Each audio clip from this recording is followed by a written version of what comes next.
So your initiative would make it harder to change the state constitution. Right now, simple majority, 50% plus, but you wanted it 60%. That failed. What's Ohio telling you? Well, I tell you what, 1.3 million Ohioans stood with us in another free and fair election. We released the results on election night. That's this thing we do in Ohio. Other states should check out. Proud to say that as Ohio's chief elections officer. But you're right, the other side prevailed. This is just one battle in a much larger war, though, because the all-out assault on Ohio is coming from the radical left. Voters in Ohio have rejected a Republican-backed measure that would have made it harder to change the state constitution. State Republicans who earlier this year hastily changed their own law to shove a special election onto the calendar during a time of year Republicans themselves know typically see low turnout. It was a desperate, transparent attempt to stop Ohio voters from being able to enshrine abortion rights into the state constitution this fall. The supporters of Issue 1 made the ultimate tactical error, and they have unleashed a movement that I promise you is not going away tomorrow. Voters there rejected a Republican-backed measure that would have made it more difficult to change the state constitution to include abortion protections. But I think this proves that when voters look at the issues and when the legislature and Republicans overstep, Ohioans will push back. The results will keep in place a simple majority threshold needed to pass a constitutional amendment in Ohio, 50% plus one vote. They attempted this now because in November, Ohio Democrats are hoping to enshrine abortion protections in the state constitution. As it stands now, a simple majority is required to amend the state constitution, but Issue 1 would have required a 60% majority to make any changes. Essentially, Republicans wanted to make it more difficult for Democrats to enshrine abortion rights in the Constitution. In November, Ohio will have a ballot measure to enshrine abortion protections in the state constitution, which, according to a recent poll, nearly 58% of voters there support. Meanwhile, a CBS News poll shows Democrats nationwide are more driven by the issue than Republicans. Also, they wanted to make it more difficult to get similar measures on ballots in the future. To do so currently, signatures from 44, or half of the state's counties, are required.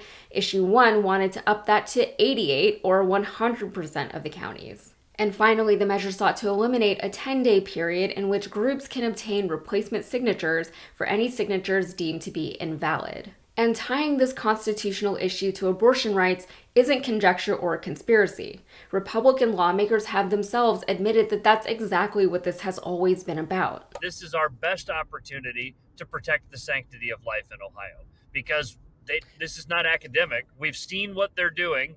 They've put on the ballot in November, my office just certified this because they gathered enough signatures, what would be the most extreme abortion amendment in the country.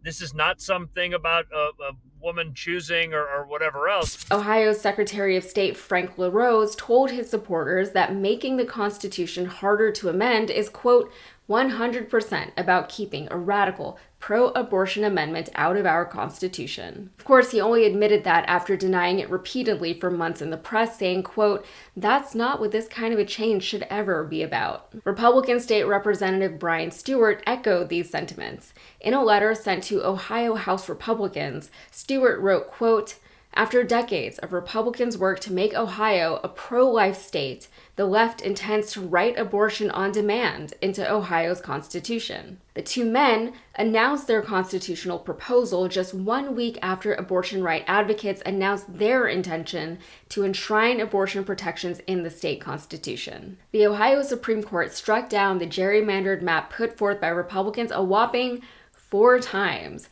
and then they used the map anyway. The result is that the state has become redder than ever, despite Republicans outnumbering Democrats by just 2%.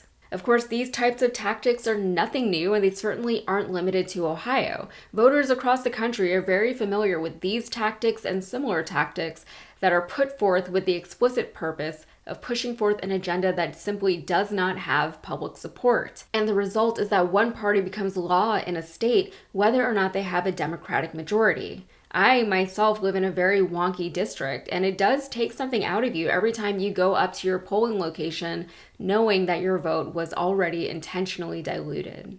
This attempt to change the Constitution is an attempt to literally change the rules of the game just before the game is set to be played, even though everyone has been training and strategizing in accordance with the original set of rules. I think it was just last week when we were talking about Tricia Cotham over in North Carolina, a state representative who campaigned as a pro-choice Democrat only to flip to the other party once she was already in office.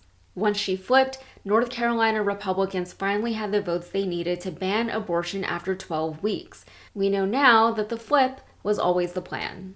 But with all of this victory in Ohio, which might feel small in the grand scheme of things, is a huge deal. People tend to not pay attention to these smaller elections. Lots of people still only vote in presidential elections, but these smaller elections at the state and local levels are the ones that are more likely to have real and tangible impacts in your life. And I'll admit, I pay more attention to this stuff than most, and there's still so much that flies under my radar locally. They don't always publicize these elections because sometimes fewer voters and less attention works to their advantage. They know what they're doing. A lot of people don't even know that elections can and often do happen outside of November. But this is such a great example of why local elections are so important. Without this victory, Democrats would have had a much more difficult time enshrining abortive care in the state constitution. Now they have a chance to make a real difference and offer real life-saving protections to women across the state. Had this victory not been won, the prognosis for November would have been much more grim in Ohio. It would have been infinitely more difficult for Democrats and pro-abortion advocates to find success in Ohio. They would literally have to flip electoral seats in an already notoriously gerrymandered state. And we all know how daunting, if not impossible, of a task that can be. And then inevitably you would hear people blaming President Biden for not doing more. You would see his approval falling amongst voters. You would hear people become disheartened with the Democrats in Congress for, again, not doing more. And sure, they can always be doing more. I'm not saying that more wouldn't be nice, but there are limits to what elected officials at the federal level can do when it comes to issues pertaining to the states. That's why we have different levels of government. And while I do think that the system could use like a shakeup or a realignment or a facelift, whatever, this is the one that we've got now, and this is the one that we've got to work with and work within.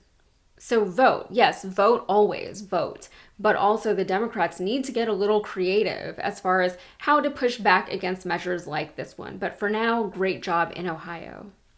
All right, that's it for me. If you got anything out of this, please like and subscribe to the channel and be sure to follow me on all the socials. Thank you.